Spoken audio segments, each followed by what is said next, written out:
बिहार में सरकारी कर्मचारियों और पेंशन भोगियों को अब लोन के लिए एजेंटों के चक्कर नहीं लगाने होंगे।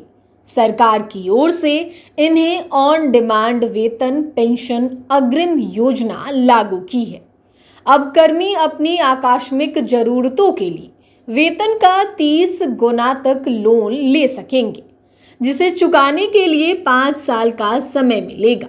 ये पूरी प्रक्रिया 100% डिजिटल होगी और शून्य लागत मॉडल पर आधारित है, जिससे सरकार पर कोई वित्तीय बोझ नहीं पड़ेगा। अल्पकालिक अग्रिम को समय पर लौटाने पर कोई ब्याज नहीं लगेगा। बिहार सरकार इस व्यवस्था में गारंटर की भूमिका निभाएगी, जिससे कर्मियों को बिना किसी अतिरिक्त चार्ज के तुरंत लोन मिल सकेगा।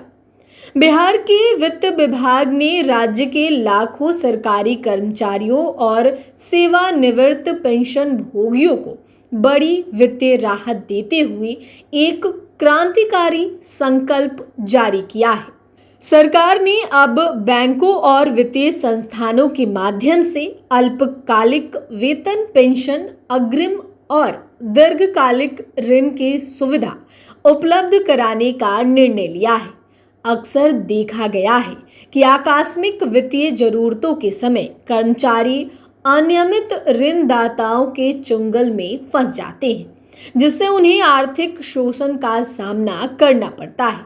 इसी समस्या के समाधान के लिए सरकार ने एक पारदर्शी, विनियमित और त्वरित डिजिटल प्लेटफॉर्म तैयार करने की योजना बनाई है, जो 24/7 उपलब्ध रहेगी। इस नई व्यवस्था की सबसे बड़ी खूबी ये है कि राज्य सरकार पर इसका कोई वित्तीय बोझ नहीं पड़ेगा। यह पूरी तरह से शून्य लागत एवं शून्य दायित्व मॉडल पर काम करेगा। क्रेडिट जोखिम जैसे कि बकाया राशि की वसूली न हो पाना पूरी तरह से संबंधित बैंकों की ओर से वहन किया जाएगा। बिहार सरकार इस पूरी प्रक्रिया में केवल एक गारंटर की भूमिका निभाएगी, जिससे सरकारी खजाने पर कोई आंच नहीं आएगी। कर्मचारियों को 60 दिनों तक के लिए वेतन अग्रिम मिलेगा।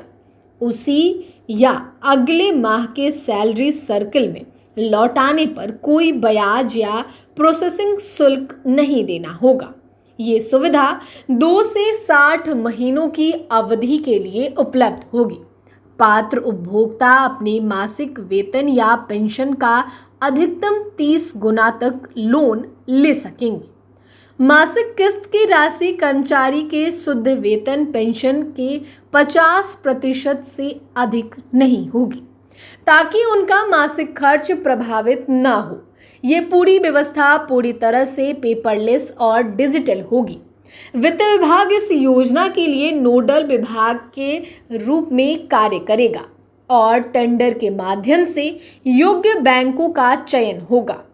लोन की स्वीकृति और ईएमआई की कटौती के लिए तकनीकी एकीकरण किया जाएगा। यह प्रणाली राज्य सरकार के CFMS और HRMS पोर्टल के साथ एकीकृत होगी, जिससे ईएमआई की कटौती स्वचालित रूप से हो सकेगी। नोटिस में सरकार ने साफ किया है कि ये पूरी प्रक्रिया भारतीय रिजर्व बैंक RBI के दिशा निर्देशों और सूचना प्रौद्योगिकी कानूनों के अनुरूप होगी।